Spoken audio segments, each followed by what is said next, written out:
अस्सलाम वालेकुम। वीडियो में असील चूज़ों की ज़िंदगी के पहले 7 दिनों की बात होगी कि पहले 7 दिनों में हमने उनकी बेहतरीन नशोनुमा किस तरह से करनी है, हमने किस तरह से देखभाल करनी है, खुराक उन्हें क्या क्या देनी है कि उनकी अमवात की जो शरह है वो 0% रहे। क्योंकि ज़िंदगी के पहले जो 7 दिन होते हैं वो बहुत क्रूशल होते हैं चिकन्स के लिए। इसमें उनकी क़ुव्वत मुदाफ़त बड़ी कमज़ोर होती है, इसलिए हमें शऊर होना चाहिए कि हमने इनके साथ कैसा बर्ताव करना है। तो पहले दिन से लेके 7वें दिन तक साथ साथ आपको इनकी ग्रोथ भी दिखाना चाहूँगा और साथ साथ आपको इनकी मैनेजमेंट के हवाले से बातें भी बताना चाहूँगा कि किन किन चीज़ों का खास ध्यान रखना है आपने। तो सबसे पहला जो स्टेप लिया गया था वो ये था कि मुर्गी के नीचे जब अंडे रखे गए थे तो सब अंडों का वेट किया गया, वजन किया गया। हमने जो 50 ग्राम से नीचे वाले अंडे थे उनको अलग कर लिया, जो 50 ग्राम और उससे ऊपर के वजन वाले थे उनको मुर्गी के नीचे रखा। क्योंकि 50 ग्राम के नीचे का जो वजन होता है जितना जितना वो नीचे आता जाता है उतना कमजोर चूजा निकलती है मुर्गी, और उतना कमजोरी की वजह से उसकी क़ुव्वत मुदाफ़त कम होने की वजह से वो मौसम का, वो स्ट्रेस का, हालात का मुकाबला नहीं कर पाता और वो अमवात का शिकार बन जाता है। तो ये हो गया सबसे पहला स्टेप। दूसरे स्टेप में ये होता है कि जैसे ही चूजे हैच होते हैं, जब उनका पहला दिन होता है तो उस दिन आप उनका पोटा लाजमी चेक करते हैं 12 घंटों के बाद या 18 घंटों के बाद। उनका पोटा आगाज में थोड़ा खाली होना चाहिए, क्योंकि बतौर ग़िज़ा वो यूं को इस्तेमाल करते हैं, सर्दी को इस्तेमाल करते हैं जो वो माँ की जन्म से लेके आते हैं। उसमें एंटीबॉडी शामिल होती हैं और उन्हीं एंटीबॉडीज़ के ज़रिए वो चूज़े माहौल का मुकाबला करने की हल्की फुल्की सलाहियत रखते हैं। बहुत ज़्यादा को मजबूत किस्म की इम्यूनिटी उनके अंदर नहीं होती। ये मैं आपको डे 1 की चिक्स दिखा रहा हूँ कि डे 1 पे चिक्स की ये कंडीशन होती है, उनकी प्लेट लाजमी तौर पर देखा करें वो भी ड्राई होनी चाहिए, और उनकी नेवल यानी कि जिसे हम अम्बलाइकल कॉर्ड या तुन्नी का नाम देते हैं वो भी देखा करें, वो भी बिल्कुल नॉर्मल सी होनी चाहिए।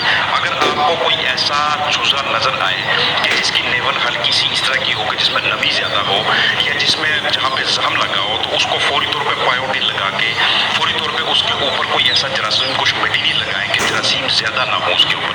जैसे ही चूज़े आपके पास हैच होते हैं उनका बॉडी वेट करने के लिए इस तरह से आपके पास स्ट्रक्चर मौजूद हो।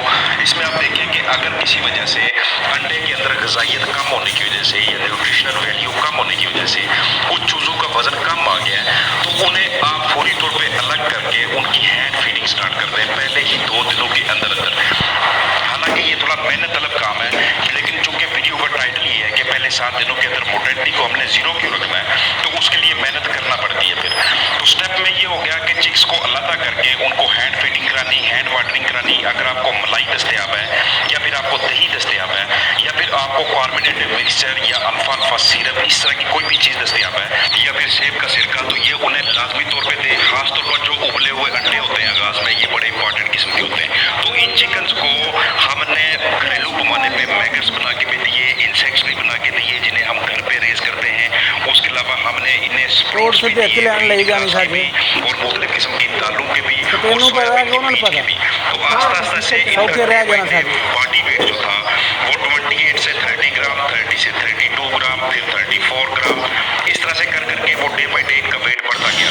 ये जब इनकी ये जो पोटा होता है ये जब फूलना शुरू हो जाता है तो इसको हाथ से लगा के सुई चेक किया करें। आगाज में एक मरतबा इसके अंदर फीड आनी चाहिए, इसको कहते हैं CFD यानी कि क्रॉप फीड टेस्ट का नाम देते हैं। तो ये क्रॉप के अंदर इस पोटे के अंदर फीड का आना जरूरी होता है। आगाज में जो चूजे जिनमें ब्रेस्ट टेस्टिंग होती है, ये जो हल्के फुल्के बीमार होते हैं, उनकी ये जो क्रॉप होती है, ये जो पोटा होता है, ये फूलना शुरू नहीं होगा, ये बिल्कुल वैसा ही सूखा रहता है जैसे कि बीमार चूजों का होता है। तो ये अभी जो वीडियो के अंदर आप चीज़ देख रहे हैं ये चौथे दिन पे चिक्स है। चौथे दिन पे आके आप फिर से इनका बॉडी वेट करते हैं, आप इनको बतौर ग़िज़ा रोटी हाँ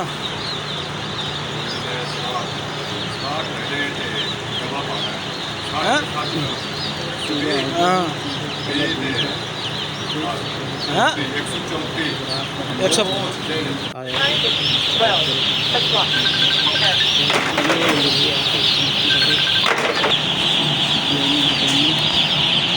बस होगी तेरी।